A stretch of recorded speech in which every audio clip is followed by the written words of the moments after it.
Welcome back. Early voting is now underway ahead of the August 13th primary, and Wisconsin voters will see two constitutional amendments on their ballot. Both questions target the same outcome. Voters are being asked whether to increase the state legislature's power and take away power from the governor. This is all over how federal dollars are spent. Republicans who currently control the legislature proposed the measure and are urging a yes vote. Democrats, including Governor Tony Evers, are urging a no vote. Let's help break this all down with Jason Stein. He's president of the Wisconsin Policy Forum.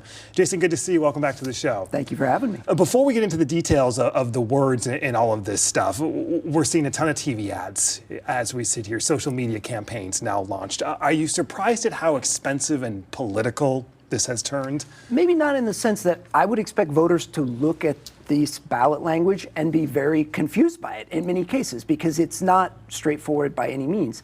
And so I think really the only way that either side have to reach people on it or have people have a chance of voting on it is to reach them through paid media. It's a simple vote yes or vote no. Right, to give them some kind of message, because otherwise I think a lot of voters are going to say, what am I supposed to do with this? Let's break this down a little bit for them. This all centers on the governor's powers and how to spend federal dollars that come to the state, like in emergencies or disasters.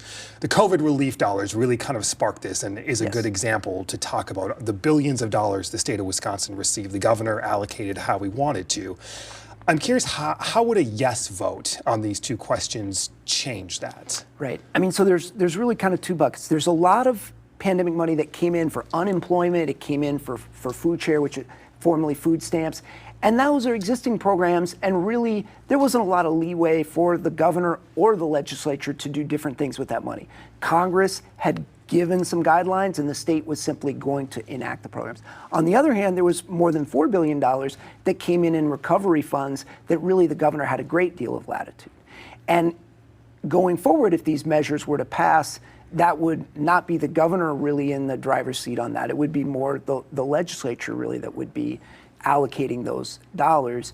But it's also important to note that it wouldn't be just applying to federal pandemic funds or things like that. It would be a whole swath of federal money as well that's more traditional funds. Is this as simple as there is currently a Democratic governor and Republicans who control the legislature want more power? I mean, politics is always in everything. So you can't pull politics out of anything in governance. What do we know about what may be the long-term implications of this? Are these two questions a big deal in the grand scope of state government? They are in the sense that in a given year, you can have tens of billions of federal dollars coming into the state, and how it is used matters a lot because it touches every aspect of our lives, from our roads to our social services to education. And this would have far-reaching and far-lasting effects if it were to pass. And it's a little bit difficult for us to say what those would be because not everything has been spelled out. But they would be important for sure. We appreciate your expertise and analysis to help break this down. Jason Stein, president of the Wisconsin Policy Forum. Jason, thank you. Thank you. Up next, the new poll.